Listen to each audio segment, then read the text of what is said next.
En 2007 yo comencé a dar clases de Historia del Arte de América Latina en la Universidad Javeriana. Ahí, bueno, yo venía de letras, sí, venía de literatura, había hecho la maestría en la Historia del Arte, pero en letras todo estaba muy claro. Digamos que el siglo XIX, cuando tú abres el siglo XX, entonces abres con Rubén Darío, sí, y la segunda mitad del siglo XX la abres con Juan Rulfo. Cuando yo llegué a dictar Historia del Arte de América Latina, yo me perdí, yo no sé con los estudiantes, porque ellos tampoco sabían nada. Sí. Entonces los estudiantes no me mataban porque ellos tampoco sabían nada, entonces era una ignorancia compartida, ¿sí? Y entonces yo empecé desde ahí a decir, bueno, ¿cómo organizo esta historia? Porque el libro que tenía, además estaba en inglés, sí, entendía muy mal, o sea, era todavía peor, sí, el libro panorámico de esta historia. Y yo comencé a organizar esta historia intuitivamente en 2007 y después me voy a Brasil. No, me voy a Brasil en la empecé a organizar en 2005. Me fui a Brasil en 2007. Y en Brasil comencé a articular esta historia desde allá. Era muy interesante hacerlo en Brasil y es muy interesante hacerlo en Brasil porque en Brasil no existe la historia de América Latina. Sí, no existen las universidades, no se dicta, hay una clase en pregrado de artes de la USP sobre historia del arte japonés. ¿Sí? Y es importantísimo porque la mayor colonia japonesa está en Sao Paulo, ¿sí? Pero cuando tú les dices la historia del arte latinoamericano se quedan sonriendo y dicen qué maravilla, eso existe. Y digo, sí, imagínense.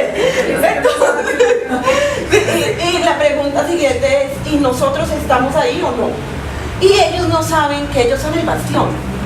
O sea, ellos no saben que ellos tendrían a Rubén Darío y a Juan Rulfo. Ellos no saben que, y ahorita lo vamos a ver, y no, lo estamos viendo. O sea, lo estamos viendo con Tarsila.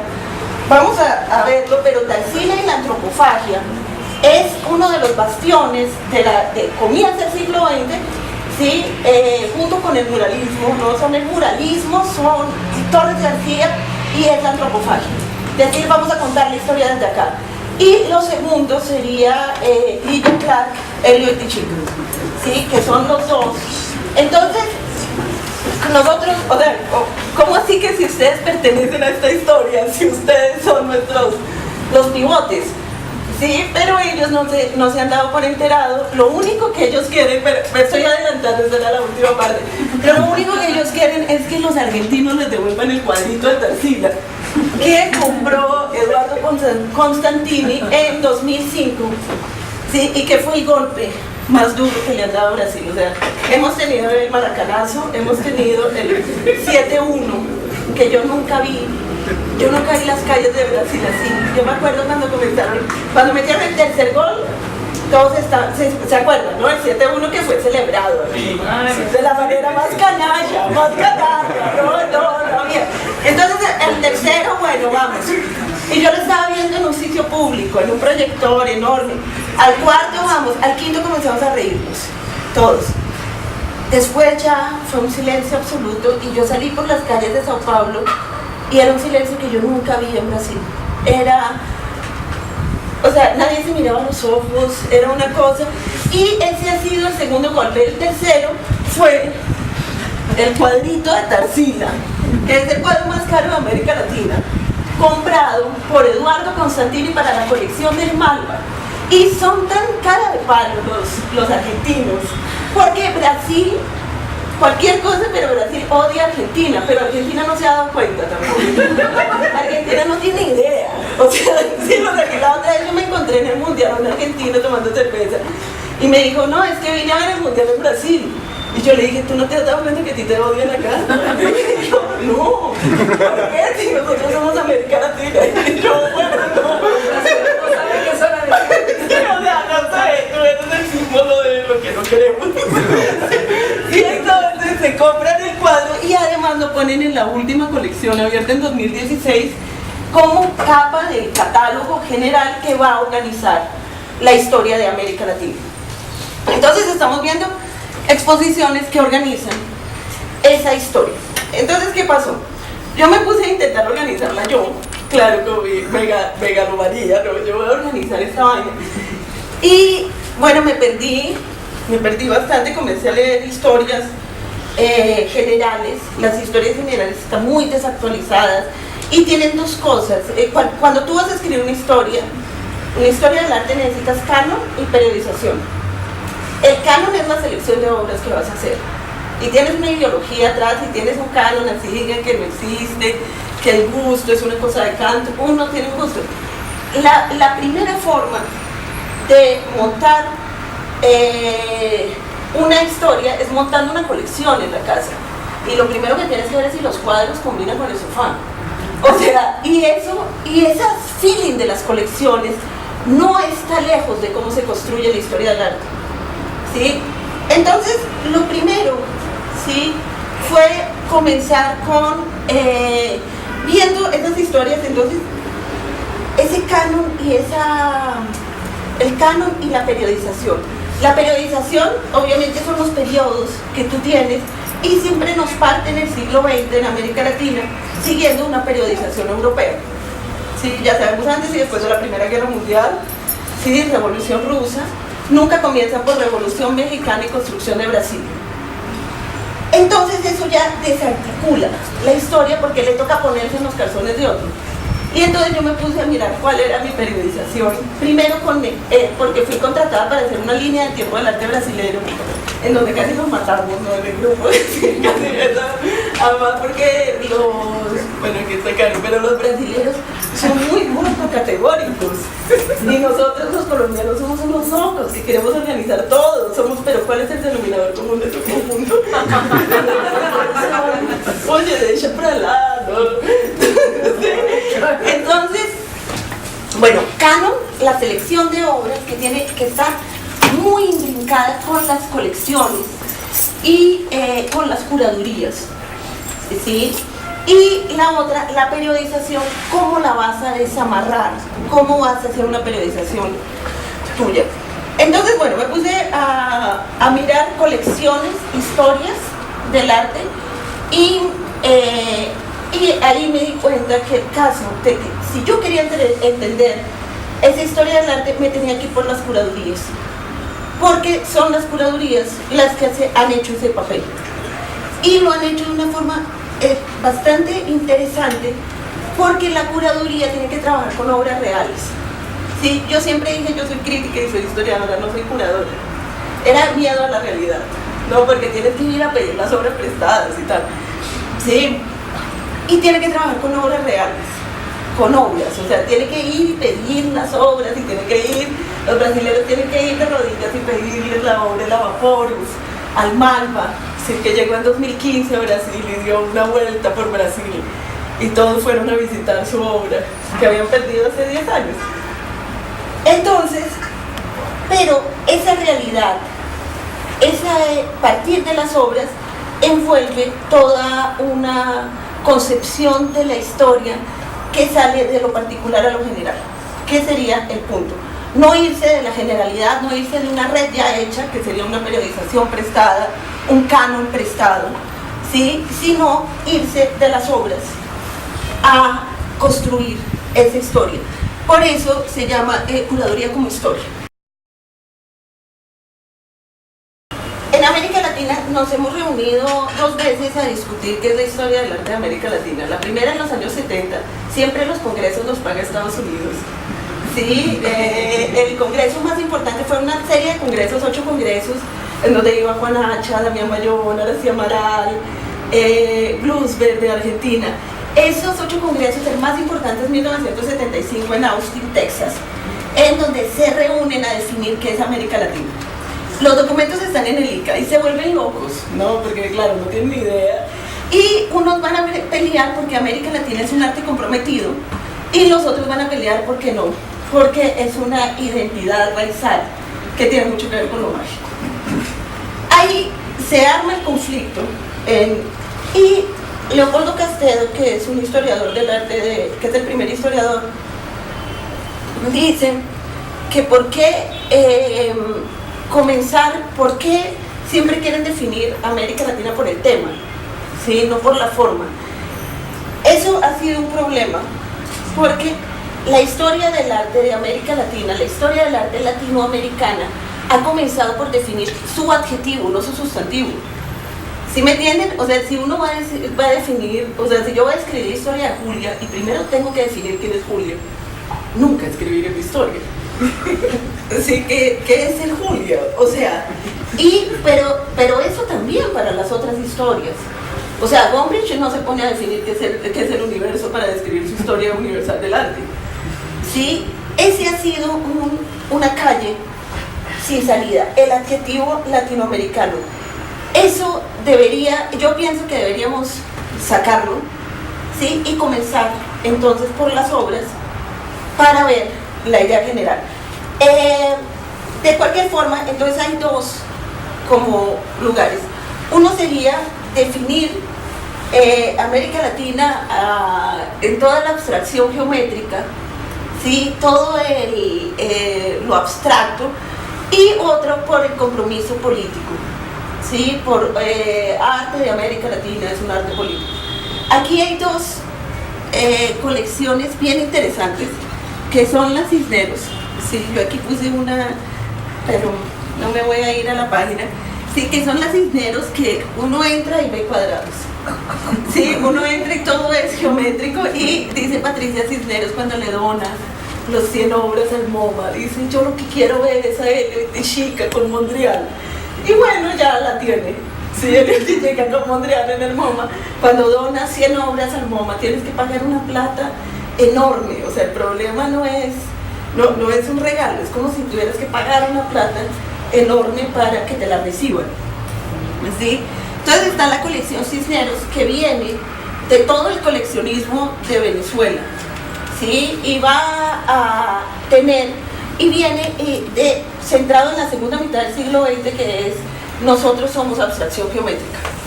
Sí, nosotros vamos a coger el proyecto de la vanguardia, vamos a coger el proyecto de Mondrian y lo vamos a llevar hasta las últimas consecuencias. Y en efecto, o sea, lo hicimos en efecto, y lo hicimos con la ciudad universitaria de Caracas, que es el proyecto arquitectónico en donde iban a hacer la utopía de confundir el arte con la arquitectura, ¿sí? Y el arte con el recorrido.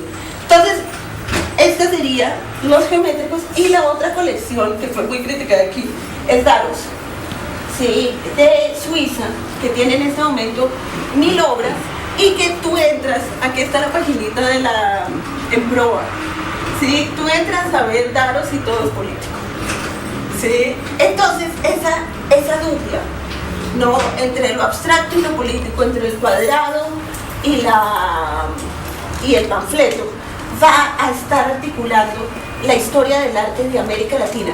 Uno, claro, aquí también tienen cuadrados, ¿sí?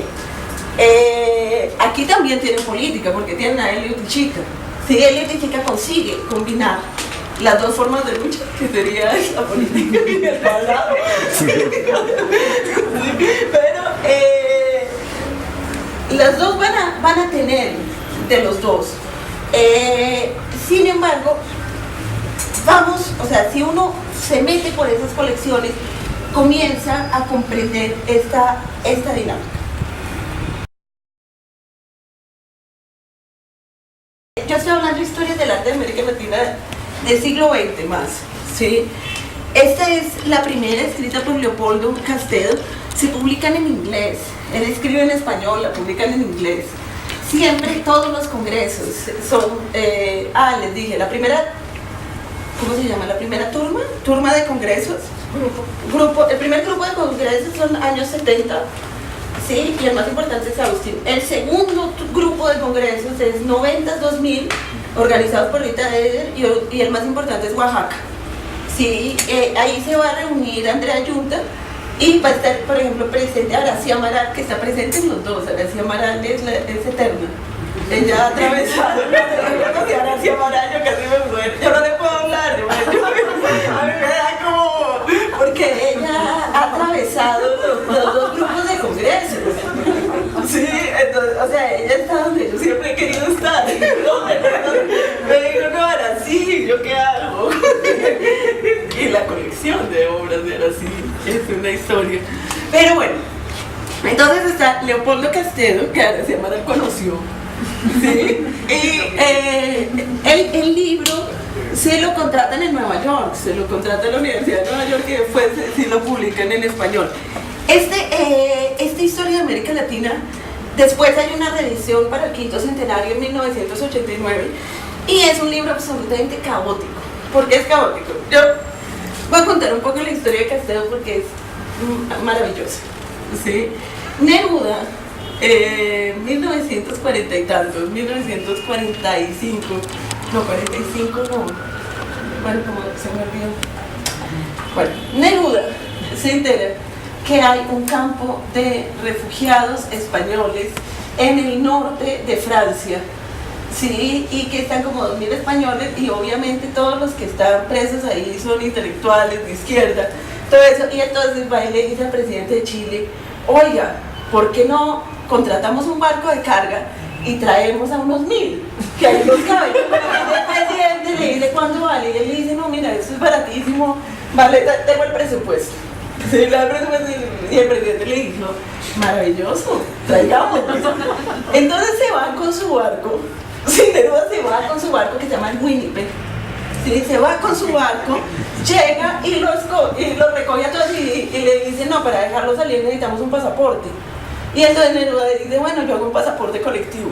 Sí, hace un pasaporte colectivo, Neruda. Sí, es un libro de 1000 nombres. Sí, es el pasaporte colectivo. Y en ese barco echan a Leopoldo Castedo, el historiador que está por allá. Y entonces Leopoldo Castedo, entonces llegan a Valparaíso. Esa historia, hay que escribir esa historia en el contraste con el otro barco. Ese barco que no reciben los cubanos, el barco de judíos. Que no me acuerdo el nombre, pero ¿se acuerdan? Sí. Un barco lleno de judíos que pagaron y que no recibieron en Cuba y les tocó volver. Sí, pero es una tragedia. Entonces esta es la maravilla, el Winnipeg y el otro barco. Y entonces los esperan en Valparaíso. Ustedes saben lo que es Valparaíso, es divino. Bueno, a mí me parece. Y entonces los esperan en Valparaíso, en el puerto de Santiago. Y llegan todos estos locos porque son de izquierda, intelectuales, todo esto, y los esperan todos con flores, las fotos son absolutamente maravillosas y alguien grita en el puerto, necesitamos un historiador para escribir la historia de Chile. Y Castedo dice, bueno, yo soy aquí. Y entonces lo ponen en contacto con el historiador chileno que había escrito la historia de Chile en 8 tomos. Eso no se lo leía nadie. Sí, eso es Castedo. Y además una historia absolutamente fascista. Horrible, y Castedo le dice, bueno, vamos a bajarle un poquito al racismo y hace la historia de Chile que es leída en los colegios. No cambia el pasado, o sea, no cambia el futuro, cambia el pasado. Todo el tiempo está cambiando y la historia es un espejo del presente. Sí, no tiene absolutamente nada que ver con la historia. Sí, es un espejo del presente. Y bueno, Marta trabaja con las 2 décadas vulnerables que nos hace digamos que nos da una estructura organizando los países de América Latina por cerrados y abiertos. El cerrado sería México, con su muralismo, después de la revolución, mirando su propio ombligo, y los abiertos serían los internacionalistas, que serían Argentina y Uruguay. ¿Sí? Y en esa, digamos que en esa dupla van a... en esa dialéctica, ¿no? Porque se necesitaban polos dialécticos. Va a construir esa historia y ya nos presta como una columna, ¿no? Nos organiza. Hay que organizar de alguna forma. Juan Hacha yo no lo quiero.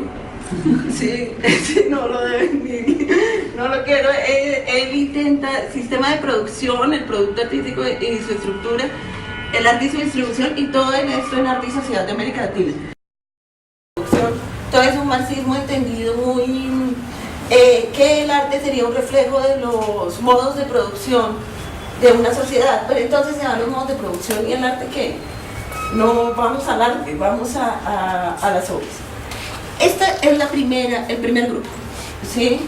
Aquí falta Aracy Amaral, ¿sí? Pero Aracy Amaral solo escribe sobre historia del arte de Brasil y era la que Damián Bayón llamaba para que escribiera el capítulo sobre Brasil. Los otros dos, entonces, pasan los años y los latinoamericanos no volvemos a escribir historia del arte, se acabó. O sea, se murió Marta Traba en el avión y se publicó una obra póstuma de ella que es una historia del arte bastante ponderada, porque ustedes saben que Marta Traba es bravísima. Sí, y la historia está bastante ponderada, bastante tranquila, aceptando el muralismo. Porque Marta Traba la emprendió contra cualquier cosa que fuera una figura tipo Diego Rivera, o sea, ¿sí? Que fuera figura, no, pero le gustaba Cuevas. Sí, pero entonces, esta historia me parece interesante, ponderada, una Marta Traba. Yo no sé, pero el prólogo es, yo comencé a leer el prólogo y yo decía, pero ¿quién escribió esta cosa tan cursi? Tan cursi, hasta que no me aguanté más y me fui a ver Belisario tan cursi. Porque yo iba sospechando, o sea, yo dije, o sea, era un poema, una cosa terrible. Pero bueno, entonces tenemos, se deja escribir historia del arte y tenemos estos dos libros, ¿sí? De Dan Ares y de Jacqueline Barnitz, que uno es del 89, que acompaña la exposición, una exposición panorámica en el contexto del quinto centenario, y este es del 2001.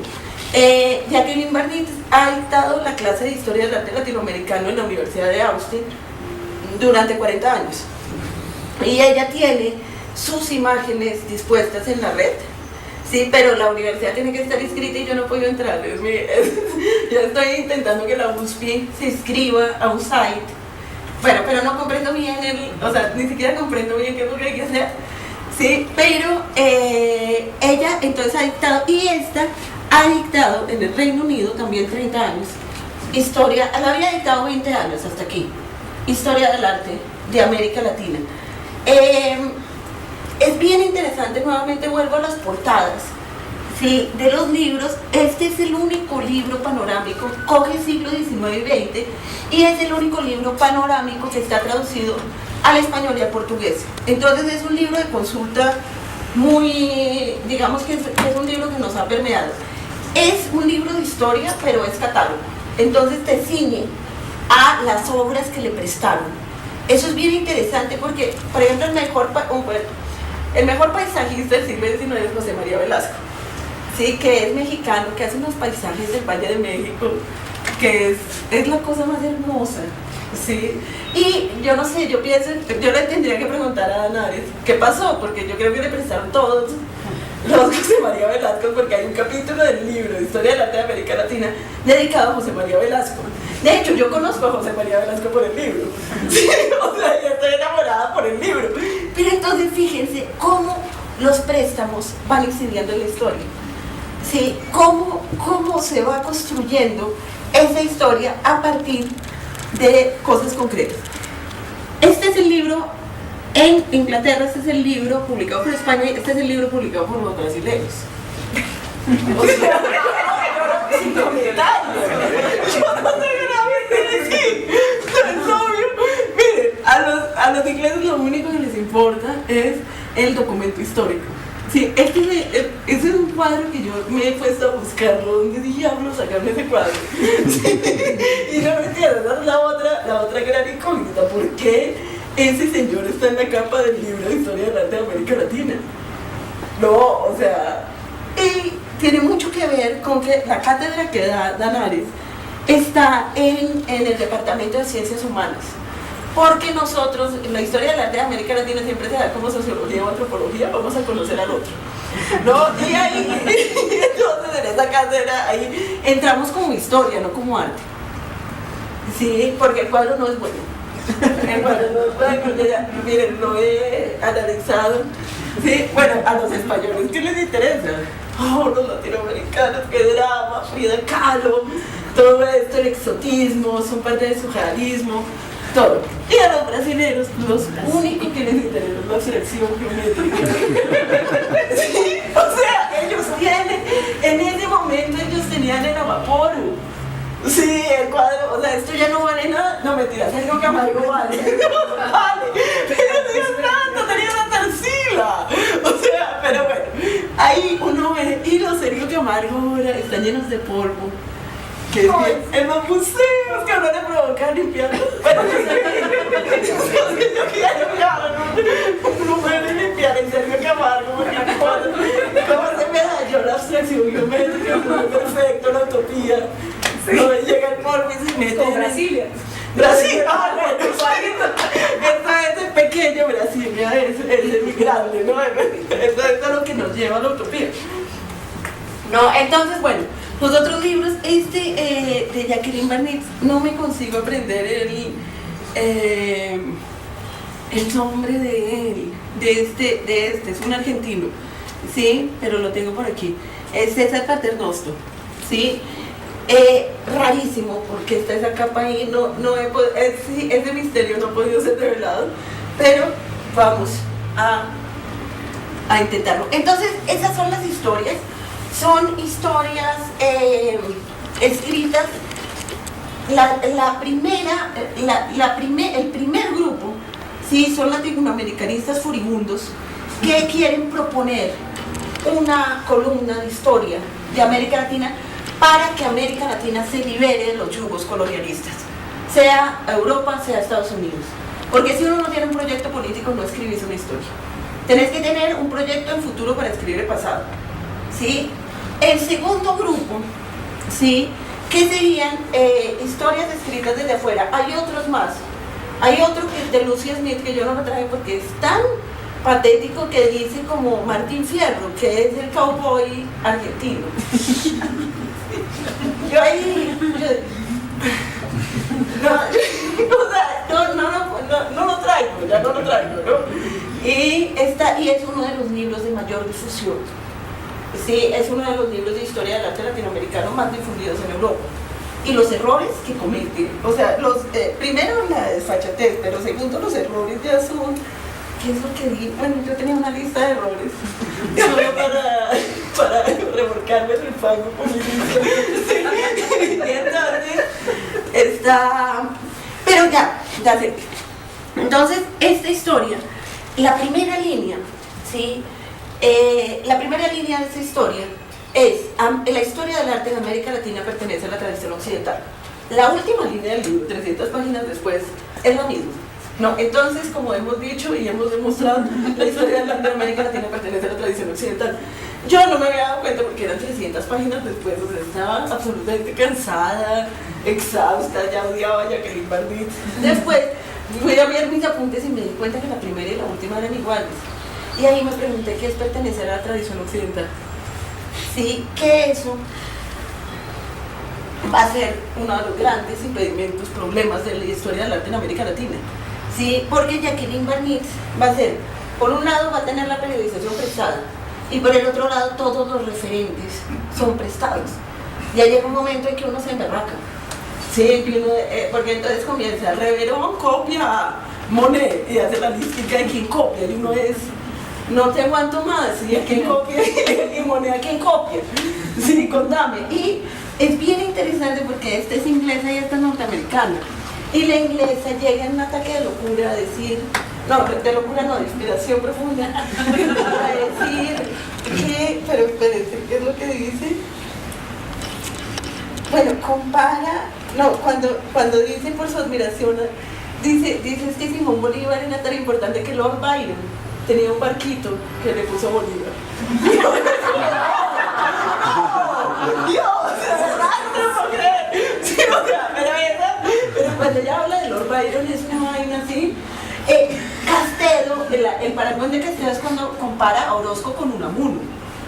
Eso sí es, porque cuando tú comparas, o sea, si tú eres un español de los años, nacido en 1915, 1910 y comparas a alguien con Unamuno, es que le estás diciendo tú eres el genio que ha venido a salvarnos a la humanidad. ¿Sí? Entonces compara a Orozco, el muralista, con Unamuno. Y Barnett no tiene referente. Barnett es norteamericana y ella no tiene ataques de inspiración profundo, no tiene a Lord Byron, no tiene a Unamuno. Uno le dice, vamos, Jacqueline, ponle pique a esta cosa. ¿Sí? Pero es absolutamente historicista. Tiene una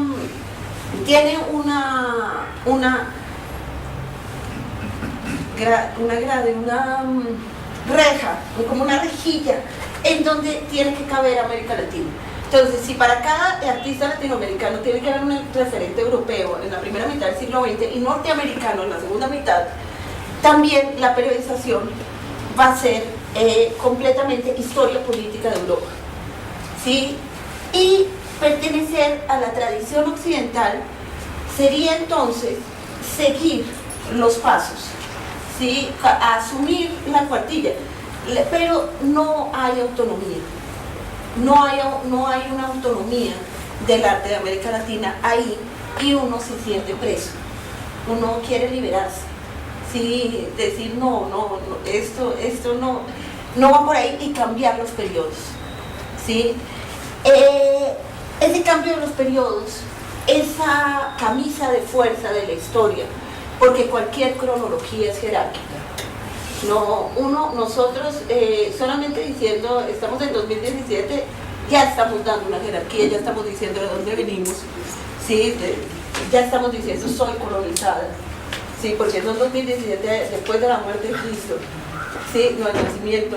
Entonces, cualquier cronología es jerárquica, ¿sí? No hay cronología, no hay número que no sea jerárquico. Entonces, ¿cómo nos vamos a liberar? A través de curadurías históricas. Esas curadurías históricas se van a ir contra la historia, ¿sí? Esas curadurías comienzan a romper esa historia que nos está dando referentes externos y que nos está poniendo periodizaciones prehechas. En esas curadurías, ¿sí? Esas curadurías tienen mucho que ver con el quinto centenario, cuando comienza la discusión, y comienza la discusión porque por este tipo de exposiciones, ¿sí? Magistris de la Terre, que va a adoptar la figura del latinoamericano como algo exótico, como el mago. Entonces van a ver todas estas respuestas. Absolutamente, en la introducción dice, nosotros sacamos todo lo geométrico porque no lo consideramos latinoamericano. ¿Sí? O sea, ya desde ahí la rabia de los venezolanos que construyeron su imagen idealizada a través del cinetismo. ¿Sí? Aunque en Venezuela nosotros conocemos el cinetismo, pero también está el techo de la ballena, que va a ser un movimiento que sería la neofiguración de los años 60 en Argentina. Bueno, ya quitan todo lo geométrico y ponen a Frida Kahlo, ¿sí? Recordemos esto para después cuando lleguemos a nosotros, ¿sí? Esta hace de lo fantástico, y esta más allá de lo fantástico, que no es una pero bueno, ya saben contra quién está peleando. O sea, nosotros no somos fantásticos. Fíjense que es de 1992, ¿sí? Y Mosquera, aquí les traje como la ficha técnica. Mosquera menciona la antropofagia. Va a estar Paulo Herkenhoff ahí. El grupo siempre es el mismo grupo, no es, o sea, uno siempre se los encuentra en los congresos, siempre se encuentran los mismos, de repente entra otro. Pero está Andrea Yunta, la que va a curar Verbo América, bueno, Ticio Escobar, está Gómez Peña, está Paulo Herkenhoff, que va a ser la Bienal de la Antropofagia. Está Mary Carmen Ramírez, que va a hacer después, ¿cómo es que es? Utopías invertidas, pero heterotopías. Entonces ya vamos viendo cómo se constituye el grupo. Es importantísimo en esa exposición que se habla del concepto de antropofagia. Y esto va a salir de 1992 hasta 1998, cuando se hace la 24 Bienal de Sao Paulo, que es montada, que es la Bienal de la Antropofagia, es la bienal más importante que ha habido desde que se abrió. ¿Sí? Traje los artistas, ¿sí? Traje estos tres: José Bedia, cubano, José Bedia es un tipo que yo quisiera como conocer más, como entrar más a la onda de él, pero le tengo un poco de miedo por brujo. Yo no sé, yo veo una macumba y yo le tengo miedo por brujo.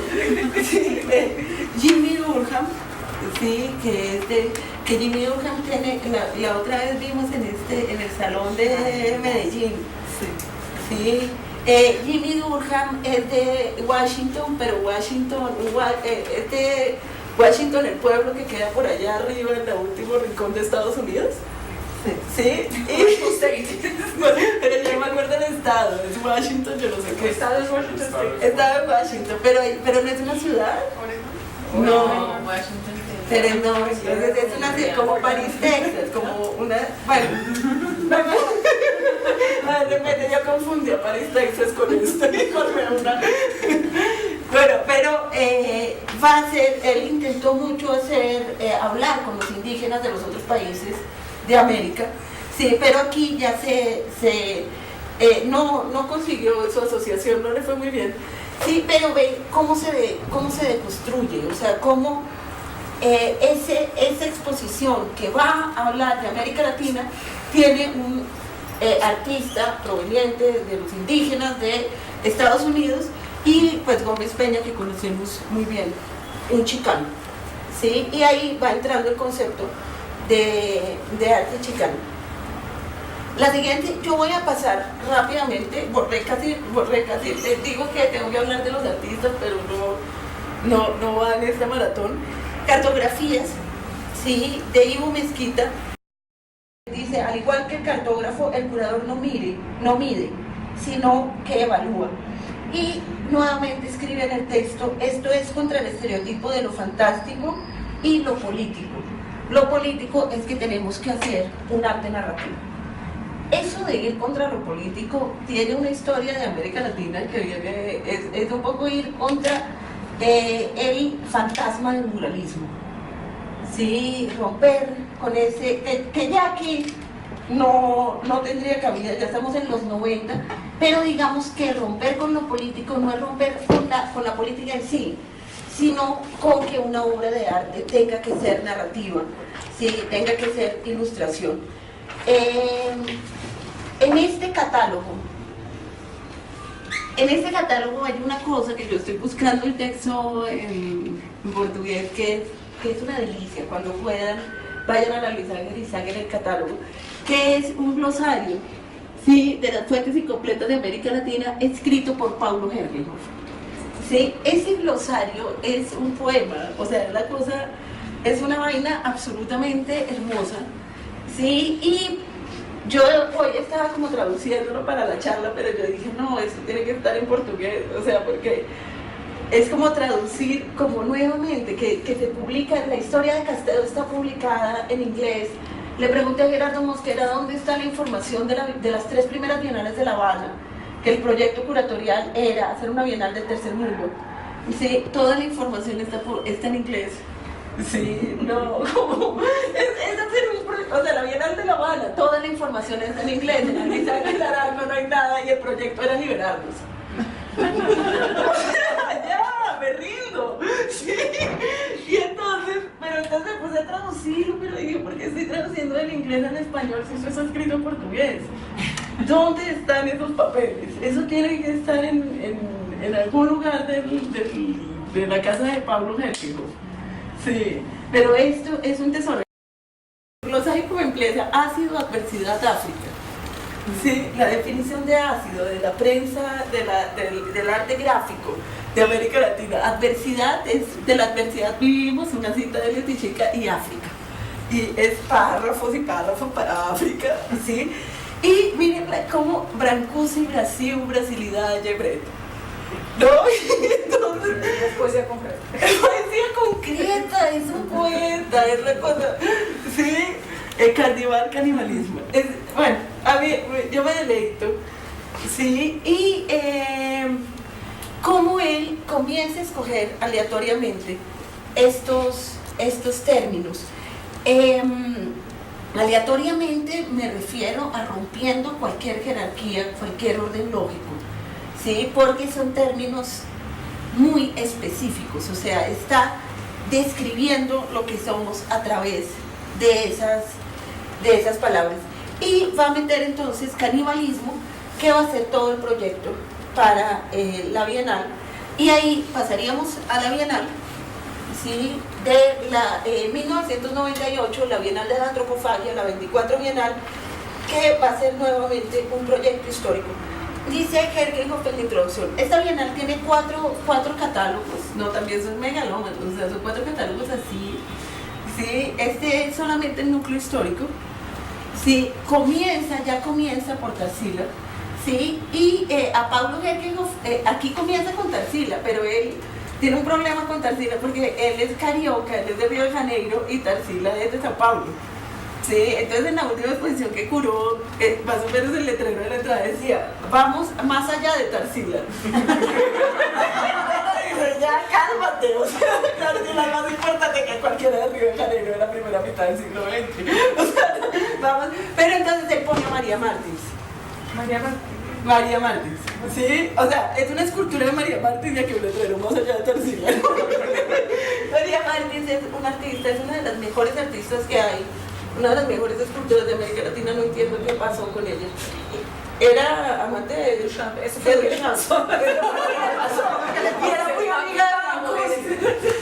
amiga de Brancusi. Era amante de Brancusi. No, solo Brancusi.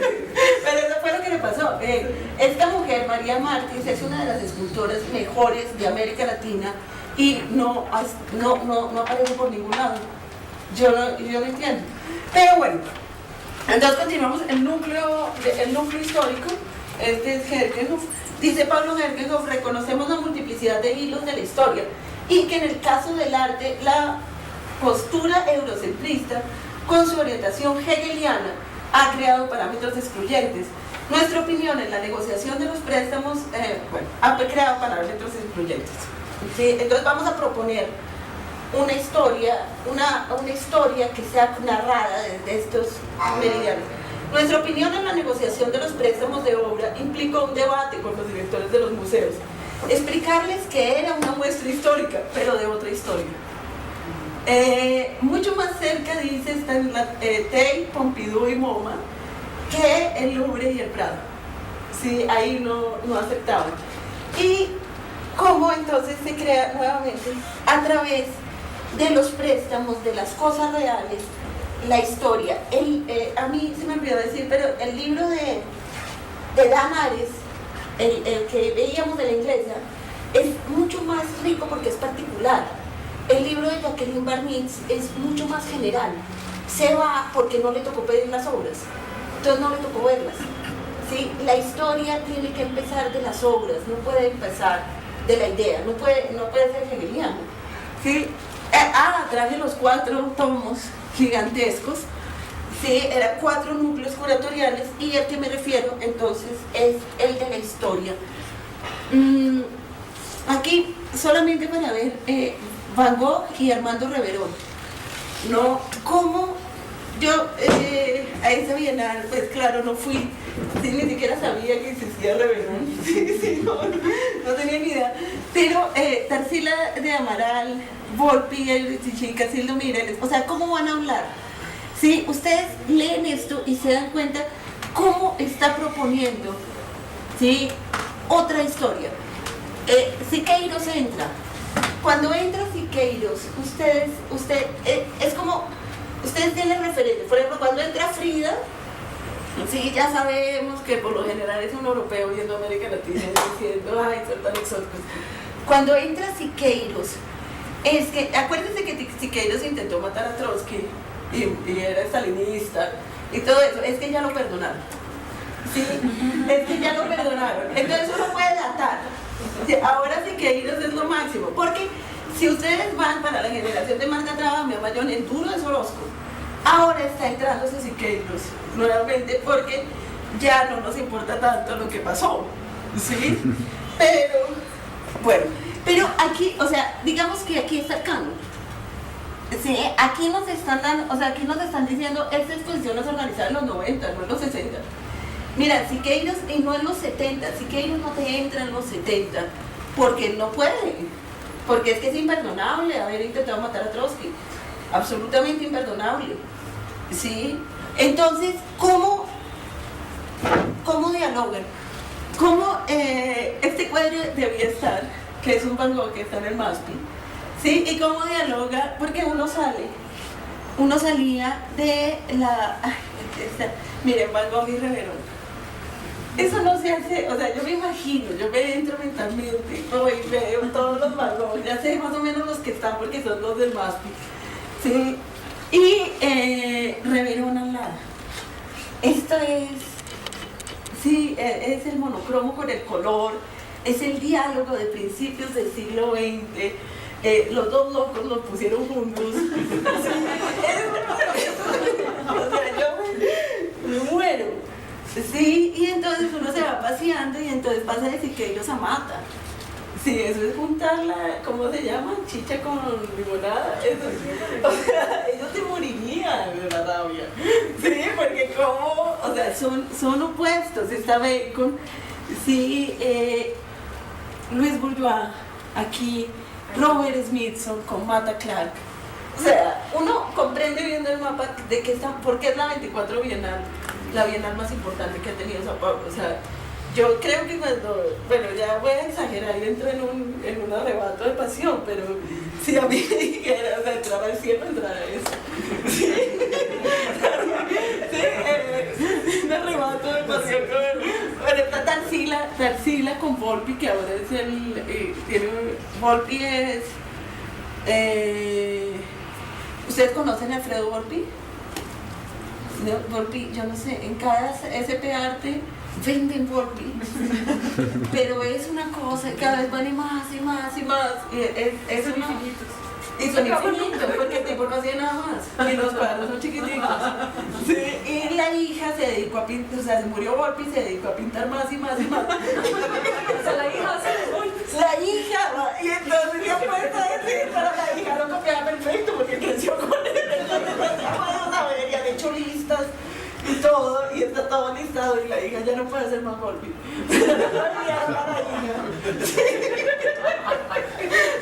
Pero miren, o sea, miren, el núcleo histórico está la historia de Brasil, o sea, porque uno se va de aquí, entonces nos vamos de Tarsila de Amaral, nos vamos del Manifiesto Antropófago, 1928, entramos a Alfredo Volpi, que es abstracción geométrica, pero con, sería un abstracto geométrico campesino.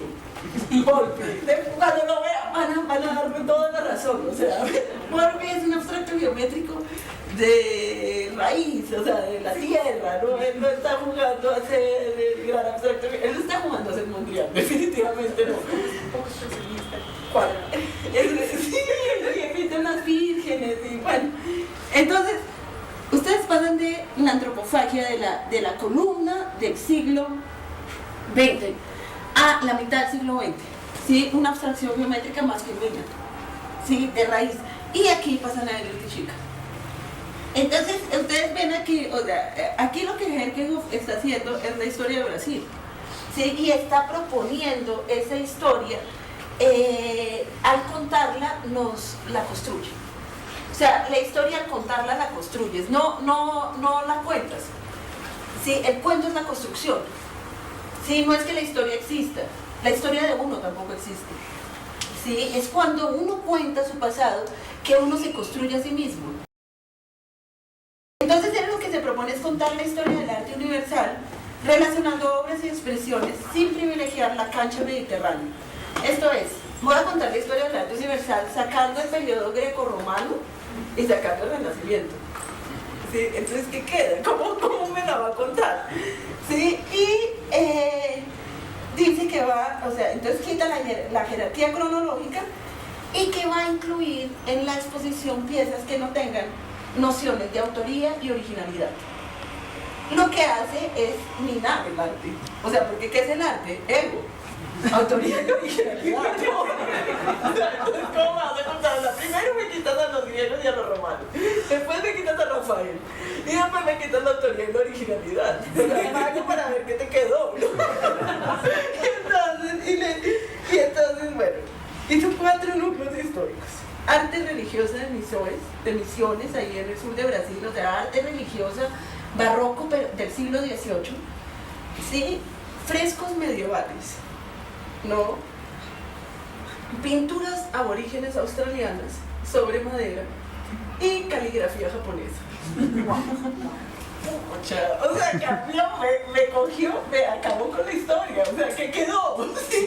Y entonces tú salías de las pinturas aborígenes a ver la caligrafía japonesa, ¿sí? Los frescos medievales iban a charlar con el arte religioso, barroco, de Misiones, entonces iba, pero ya no, fíjense que ya no es el problema de América Latina, pero bueno, llega al mismo problema por otro lado.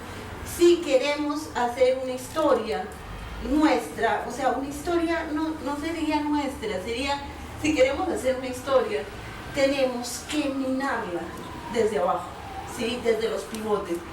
Es como cuando uno se mete en el Metropolitan, que es en el museo este de Nueva York, que tiene, que es como el robadero más grande que yo he visto en mi vida. O sea, yo por ahí decía, ¿cómo se robaron todo esto? O sea, está todo Egipto metido ahí, todo lo que pudieron. Sí, pero en el centro lo que yo vi impresionante fue una columna, que como que no la podían meter, entonces la recortaron por la mitad, y entonces está la columna enana, sí, pero una columna. Y esa columna es la columna de la historia del arte. Sí, es una obvia referencia a Grecia y Roma, y es una obvia referencia a Renacimiento. O sea, es la columna que te articula toda la jerarquía de poder de Occidente. Y entonces vamos a minar esa columna. Sí, eso tú puedes minar la columna. O sea, si tú te pones en este problema, tú inmediatamente te chocas con la columna y entonces ves cómo la minas. Sí, unos haciendo una Bienal de La Habana que hablemos entre el tercer mundo, otro haciendo estas curadurías históricas que le quita la lógica de poder. Este libro yo no sé quién lo rayó. Yo no fui, además tomé una foto con el celular y quedó horrible, ya no entiendo por qué la tomé. Pero, porque dicen los frescos medievales, sí, Figari, no, pero entonces, ¿cómo se construye? Esta bienal es bien interesante porque es 1971, miren esta perla. ¿Dijiste que era la primera versión de la bienal? No, es la sexta. Okay. La primera es en el 51. La bienal la hace Matarazzo en el 51 y en el 61 ya no puede sostenerla más, y esta es la última bienal que va a ser sostenida por Matarazzo, y entonces ya la bienal un poco se desestructura. Sí, se va a volver a estructurar mucho tiempo después. Sí, y además porque ya va a venir la dictadura. Sí, estamos a 3 años del 64, del golpe. Sí, y después el decreto constitucional AI-5, el acto 5, que va a ser terrible, que es 1968, que porque en 1964 comienza la dictadura, pero hasta 1968 no se dan cuenta. La vaina está tranquila, pero la verdad, o sea, porque uno ve en 1964 y siguen haciendo lo que se les da la gana. En 1968 ya se acabó. Y miren, en 1971 es cuando ponen los misiles. Entonces esto debía ser... No, me encanta. Los dos así, con Bulgaria y Francia en el medio, y los dos compran o sea, casi el mismo tamaño, sí. Entonces, bien, en ese momento uno se da cuenta que va a comenzar, pues que va a venir la dictadura, porque Jânio Quadros, el presidente de Brasil, le da una condecoración a Che Guevara. Yo no digo, esto no te lo van a perdonar, o sea, esto no falta. Carmen Ramírez, y nuevamente es lo mismo, no es una muestra antológica ni un recorrido histórico. Sí, nuevamente no vamos a hacer historia, y va a proponer la organización por constelaciones. Entonces, estas constelaciones se repiten en la última exposición que vamos a ver en Malva. ¿Sí? Constelaciones, entonces vamos a hacer cortes transversales para que, por ejemplo, hay una sala que es Orozco, Torres García y Bajadas para que se comuniquen, digamos que se comuniquen entre los países mirando las coincidencias. Y realmente si uno ve la historia de América Latina, nosotros hacemos lo mismo, todos estamos haciendo lo mismo. Siempre, es impresionante las coincidencias, ¿no? Es algo mágico, pero de verdad, ahora ya no, disculpa, no es mágico porque me matan. Borrar esa parte, por favor, no es mágico, pero, ¿y por qué? ¿Por qué estamos haciendo lo mismo? Porque tenemos unas condiciones históricas y unas condiciones reales ahorita, presentes, absolutamente similares. O sea, no estamos haciendo lo mismo porque la providencia llegó y nos dijo. Sí, es por unas condiciones económicas y políticas bastante similares. Dices intentar desarticular una historia colonial, una historia con un modelo colonial. Sí. Okay. Sería, ¿qué es la historia? Trasplante. En sí mismo. Trasplante, que es toda trasplantada. Y entonces, bueno, esos son los núcleos históricos, los núcleos que propone, y aquí tengo la joya, que es lo que no está. Sí, o sea, lo que ella no llama. Sí, y entonces aquí yo no le presento lo que tiene, sino lo que no tiene. Y cuando uno va a ver lo que no tiene, ya sabe con quién está hablando. O sea, no tiene a Mata, sí, no tiene a Botero, no tiene a Frida Kahlo. O sea, sacó a Frida Kahlo de la construcción de la historia y metió a Siqueiros. Sí, o sea, ya se va viendo. No tiene a Tamayo. Sí, o sea, no tiene el concepto. ¿Contra quién está esto? Contra Marta Traba. Sí, es que no tener a Tamayo, es decir, Marta Traba te puede decir a nada. Sí, y no tiene a Wilfredo Lauma. Y eso no se hace por omisión. O sea, eso no se hace porque, ay, no se me olvidó. ¿Cómo se construye, cómo construye otra historia? Porque aquí ya tenemos, o sea, estamos al principio del 2000, ¿sí? ¿Cuándo es Heterotopías?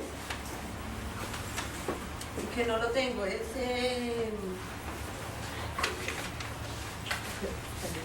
bueno, estamos en el 2000, justamente, y fíjense que ya el diálogo no se está dando solo con Europa, ya hay un diálogo, o sea, ya hay una historia de la historia. Aquí ya estamos peleando entre nosotros, o sea, ella ya está peleando con los papás. Sí, rescatando a los abuelos, que es nuestra misión en el mundo, ¿no? Agarrarnos con los papás y abrazar al abuelito. Y el abuelo ya es el pluralismo mexicano, o sea, y la mamá es Marta Traba. Hay que matar a Marta Traba e irse con los otros. Esta exposición se replica, ¿sí? En Invertes Utopías después de 4 años. Es bien interesante porque no les prestan las obras, no les prestan los horóscopos y tienen que quitar ese núcleo histórico que era absolutamente importante, y ella se queja mucho, dice que esos mexicanos, que esas instituciones de México no la quieren. Quita Frida Kahlo y después dice que ¿por qué me tratas así? Sí. En la exposición, en los catálogos va a haber muchos documentos. ¿Sí? La propuesta de Mary Carmen sería hacer una historia con documentos, no con narrativa, ¿sí? Porque cualquier narrativa va a implicarte una jerarquía. Ahora, tú entras a LICA, que fue lo que ella construyó de documentos, ¿sí? A LICA y CAA, para que entre, que ahí están todos todo lo que necesiten está ahí, y es maravilloso, pero no es una historia. El que no sea erudito se pierde en el mar, se pierde en el mar de documentos. No, yo diría, no hay que abdicar de la historia. ¿Sí? Y esta última, Verbo América, que ya les conté el chiste esta obra no pertenece a Brasil desde 1995, cuando fue comprada por el coleccionador argentino Eduardo Constantini en una subasta en Nueva York por $5 millones. Sí, y uno entra al Malva y lo primero que ve es esa obra.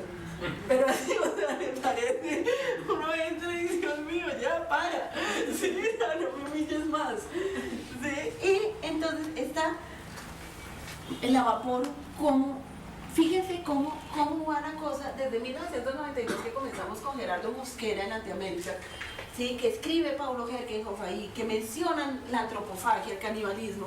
La antropofagia entonces comerse al otro, ¿no? Aguapolu es de Tupí Guaraní, hombre que come.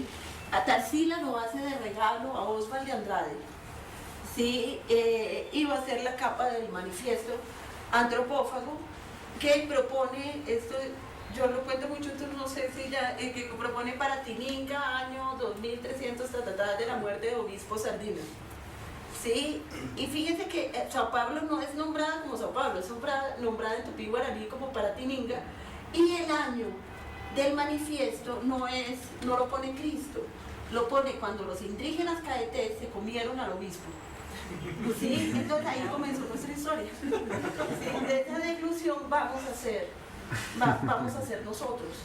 Entonces, Oswald de Andrade propone una cronología.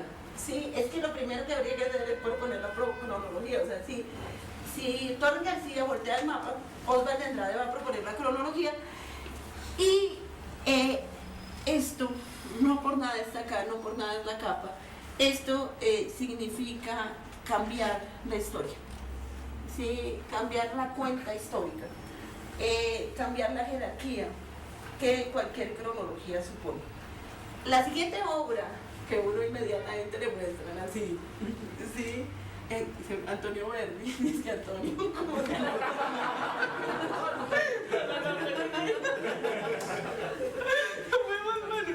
Éramos amigos, pero también. Esta es la siguiente obra, Antonio Verdi. Antonio Verdi son como Verdi y el otro es León Ferrari. Sí, los artistas así llamados Argentina. Y Antonio Verdi, entonces Antonio Verdi, él va a hacer un mural con Siqueiros, ¿sí? Como en los años 30. Y cuando a uno le muestran esto sin pan y trabajo de Antonio Verdi, uno sabe que hay un discurso político, uno sabe que hay un problema social en toda la construcción de la exposición. Este cuadro yo solamente lo traigo porque esto es del siglo XIX, ¿sí? Sin pan y sin trabajo. ¿Sí? Miren el pan y trabajo. ¿Sí? Y va a ser como una línea. ¿Sí? Después Tierra y Libertad de Rivera, ¿sí? Que Antonio Verdi va a aprender de los muralistas, y que le sigue Luis Felipe Noé, que va a tener como referente máximo a Verdi, entonces en los 60, ¿sí?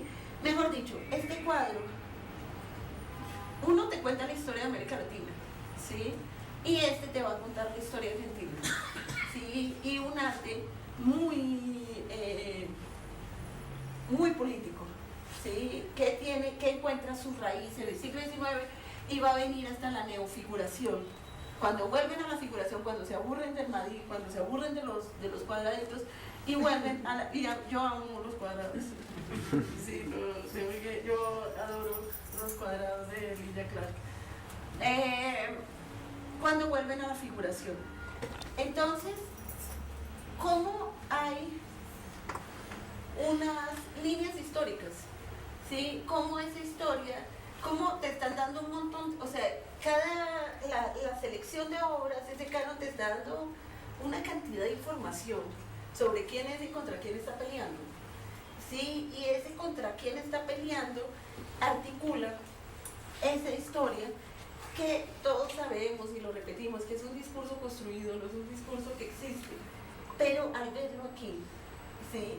Te das cuenta cómo cambia esa historia cada 10 años. O sea, el pasado va mutando, y América Latina ha construido esa historia a través de curadurías y ya no a través de discurso histórico. Yo ahora no sabría qué hacer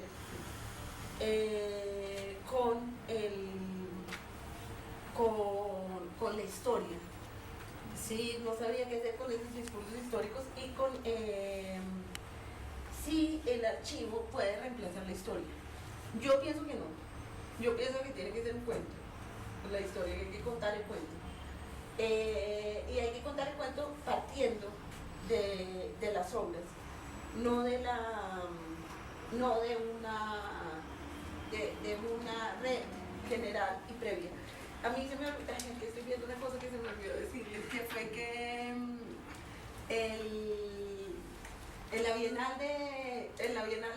en la sexta Bienal, la Bienal de Mario Pedrosa, que les mostré, la de los frescos medievales con la caligrafía japonesa, ¿quién ganó el premio de escultura?